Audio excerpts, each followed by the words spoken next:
ಇವತ್ತು ನಾನು ಕುಂದಾಪುರ ಸ್ಟೈಲ್ ಕುಂಬಳಕಾಯಿ ಸಾಂಬಾರು ಮಾಡೋದನ್ನು ನಿಮಗೆ ತೋರಿಸ್ಕೊಡ್ತೀನಿ. ಇದು ಬರೀ ಕೊಬ್ಬರಿ ಮತ್ತು ಸ್ಪೈಸಸ್ ಹಾಕಿ ಮಾಡುವಂಥ ಸಾಂಬಾರು. ರೈಸ್ ಜೊತೆಗೆ ಈ ಸಾಂಬಾರು ಹಾಕೊಂಡು ಊಟ ಮಾಡಿದ್ರಿ ಅಂದರೆ ಮತ್ತೆ ಮತ್ತೆ ನೀವು ಇದೇ ಸಾಂಬಾರು ಮಾಡಿಕೊಂಡು ಊಟ ಮಾಡ್ತೀರಿ. ನೋಡಿ ಬನ್ನಿ ಈ ಸಾಂಬಾರು ಮಾಡೋದು ಹೇಗೆ ಅಂತ ತೋರಿಸ್ಕೊಡ್ತೀನಿ. ಮೊದಲಿಗೆ ಈ ಥರ ಕುಂಬಳಕಾಯಿ ಕಟ್ ಮಾಡಿ ತೊಗೊಳ್ಬೇಕಾಗತ್ತೆ. ನಿಮಗೆ ಎಷ್ಟು ಕ್ವಾಂಟಿಟಿಯಲ್ಲಿ ಮಾಡ್ಕೋಬೇಕು ಅಷ್ಟು ಕುಂಬಳಕಾಯಿ ತೊಗೊಳ್ಳಿ.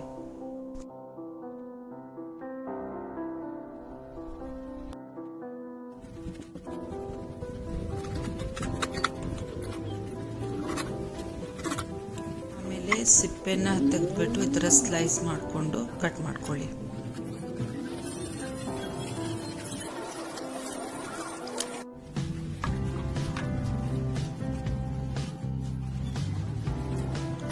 ತುಂಬಾ ಹೆಲ್ದಿ ಸಾಂಬಾರು, ಯಾಕಂದರೆ ಈ ಕುಂಬಳಕಾಯಿ ಇದೆಯಲ್ಲ ಇದು ತುಂಬಾ ತಂಪು. ಇದು ನಿಮಗೆ ಗೊತ್ತಿರ್ಬೋದು, ಆಲ್ಮೋಸ್ಟ್ ಎಲ್ರಿಗೂ ಗೊತ್ತಿರ್ಬೋದು. ಕುಂಬಳಕಾಯಿ ಜ್ಯೂಸ್ ಮಾಡಿ ಕುಡಿತಾರೆ. ಇದು ತುಂಬ ಸಮ್ಮರ್ ಸೀಸನಲ್ಲಿ ತುಂಬ ಹೆಲ್ಪ್ ಆಗುತ್ತೆ, ಬಾಡಿನ ಕೂಲ್ ಮಾಡುತ್ತೆ. ನೀವು ಕುಂಬಳಕಾಯಿ ಜ್ಯೂಸ್ ಮಾಡಿ ಖಾಲಿ ಹೊಟ್ಟೆಗೆ ಮಾರ್ನಿಂಗ್ ಕುಡಿದ್ರಿ ಅಂದರೆ ಇದು ನಿಮ್ಮ ಬಾಡಿನ ಡಿಟಾಕ್ಸ್ ಮಾಡುತ್ತೆ ಅಂತೆ. ತುಂಬಾ ಒಳ್ಳೆಯದಿದು.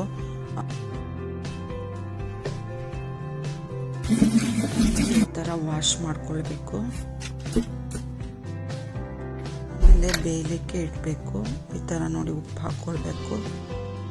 1 ಸ್ಪೂನ್ ಆಗುವಷ್ಟು ಉಪ್ಪು ಹಾಕ್ಕೊಳ್ಳಿ. ಆಮೇಲೆ ಕರಿಬೇವಿನ ಸೊಪ್ಪು ಹಾಕ್ಕೊಳ್ಳಿ.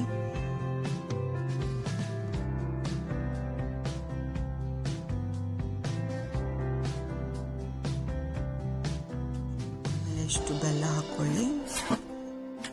ಸ್ವಲ್ಪ ಸ್ವೀಟ್ ಜಾಸ್ತಿ ಬೇಕಂದರೆ ಸ್ವಲ್ಪ ಜಾಸ್ತಿ ಬೆಲ್ಲ ಹಾಕ್ಕೊಳ್ಳಿ, ಕಡಿಮೆ ಅಂದರೆ ಕಡಿಮೆ ಹಾಕ್ಕೊಳ್ಳಿ.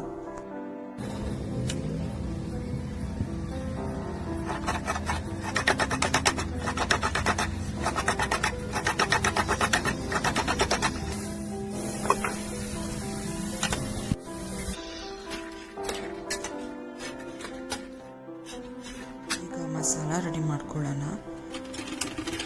ಕೊಬ್ಬರಿ ನಿಮ್ಮ ಕ್ವಾಂಟಿಟಿ ಅನುಸಾರ ನಾನಿಲ್ಲಿ 1.5 ಕಪ್ ಕೊಬ್ಬರಿ ಹಾಕ್ಕೊಂಡಿದ್ದೀನಿ. ಇದನ್ನು ನಾವು ಹುರ್ಕೊಳ್ಬೇಕು, ಅಂದರೆ ಸ್ವಲ್ಪ ಗೋಲ್ಡನ್ ಬ್ರೌನಿಶ್ ಬರೋ ತನಕ ಹುರ್ಕೊಳ್ಬೇಕು. ಆಮೇಲೆ ಕೊತ್ತಂಬರಿ, ಜೀರಿಗೆ ಈ ಥರ ನೋಡಿ ನಾನು 1 ಸ್ಪೂನ್ ಹಾಕಿದ್ದೀನಿ. ಆಮೇಲೆ ಕರಿಬೇವಿನ ಎಲೆ, ಆಮೇಲೆ ಬಾಡಿಗೆ ಮೆಣಸು, ಒಣ ಮೆಣಸು ಇದೆಯಲ್ಲ 1 ಮುಷ್ಟಿ ಹಾಕಿದ್ದೀನಿ ನೋಡಿ ಇಲ್ಲಿ. ಇಷ್ಟು ಹಾಕ್ಕೊಳ್ಬೇಕು. ಆಮೇಲೆ ಇದನ್ನು ಚೆನ್ನಾಗಿ ಹುರ್ಕೊಳ್ಬೇಕು. ನಾನು ಆ್ಯಕ್ಚುಲಿ ಇದು ಆಲ್ರೆಡಿ ಮಸಾಲೆಗಳನ್ನು ಹುರ್ಕೊಂಡಿದ್ದೀನಿ. ಅದಾದಮೇಲೆ ಸ್ವಲ್ಪ ಕೊಬ್ಬರಿ ಜೊತೆಗೆ ಬಿಸಿ ಮಾಡ್ಕೊಳ್ತಾ ಇದ್ದೀನಿ. ಬಟ್ ನೀವು ಬಿಫೋರ್ ಈ ಕೊಬ್ಬರಿ ಹುರಿಯೋಕ್ಕಿಂತ ಮುಂಚೆ ನೀವು ಇದ್ಯಾವುದೂ ಹುರ್ಕೊಂಡಿಲ್ಲ ಅಂದರೆ ಎಣ್ಣೆಯಲ್ಲಿ ಸ್ವಲ್ಪ ಫ್ರೈ ಮಾಡ್ಕೊಳ್ಬೇಕಾಗತ್ತೆ. ಕೊತ್ತಂಬರಿ, ಜೀರಿಗೆ, ಆಮೇಲೆ ಒಣಮೆಣಸು ಇವೆಲ್ಲನೂ. ಆಮೇಲೆ ಸ್ವಲ್ಪ ಬೆಳ್ಳುಳ್ಳಿ ಹಾಕ್ಕೊಂಡಿದ್ದೀನಿ. ಇದನ್ನು ಬಿಸಿ ಮಾಡಿಕೊಂಡು ಆಮೇಲೆ ಇದು ತಣ್ಣಗಾಗಲಿಕ್ಕೆ ಬಿಡಬೇಕು.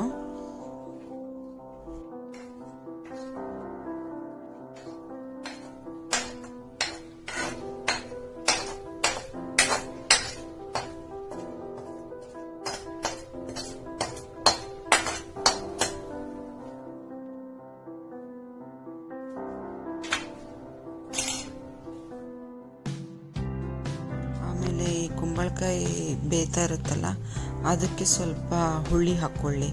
ಹುಣಸೆ ಹುಳಿ ಸಿಗುತ್ತಲ್ಲ ಅದು ಸ್ವಲ್ಪ ಹಾಕ್ಕೊಳ್ಳಿ.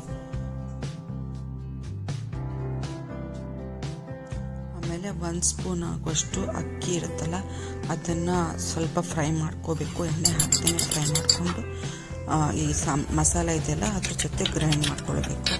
ಯಾಕಂದರೆ ಈ ಕುಂಬಳಕಾಯಿ ಇದೆಯಲ್ಲ ಸ್ವಲ್ಪ ನೀರಿನ ಅಂಶ ಜಾಸ್ತಿ ಇರುತ್ತೆ. ಇದು ಸ್ವಲ್ಪ ನಾವು ಅಕ್ಕಿ ಹಾಕ್ಕೊಂಡು ಇದು ಮಾಡ್ಕೊಂಡಿಲ್ಲ ಅಂದರೆ ಇದು ನೀರಾಗುತ್ತೆ ಸಾಂಬಾರು. ಸ್ವಲ್ಪ ಥಿಕ್ನೆಸ್ ಬರಬೇಕಂದ್ರೆ ನೀವು ಅಕ್ಕಿ ಹಾಕ್ಕೊಳ್ಬೇಕು ರುಬ್ಕೊಳ್ಬೇಕಾದ್ರೆ. ನೋಡಿ ಈಗ ಸಾಂಬಾರು ಮಾಡಬೇಕಾದ್ರೂ ಸ್ವಲ್ಪ ಉಪ್ಪು ಹಾಕ್ಕೊಳ್ತಾ ಇದ್ದೀನಿ. ನನಗೆ ಒಗ್ಗರಣೆ ಕೊಡಬೇಕು. ನಾ ಕೊಬ್ಬರಿ ಎಣ್ಣೆ ಹಾಕಿ ಅದಕ್ಕೆ ಉದ್ದಿನಬೇಳೆ 1 ಸ್ಪೂನ್ ಹಾಕಿದ್ದೀನಿ. ಆಮೇಲೆ ಸಾಸಿವೆ, ಆಮೇಲೆ ಕರಿಬೇವು, ಒಣಮೆಣಸು ಇಷ್ಟು ಹಾಕ್ಕೊಳ್ಬೇಕು. Thank you.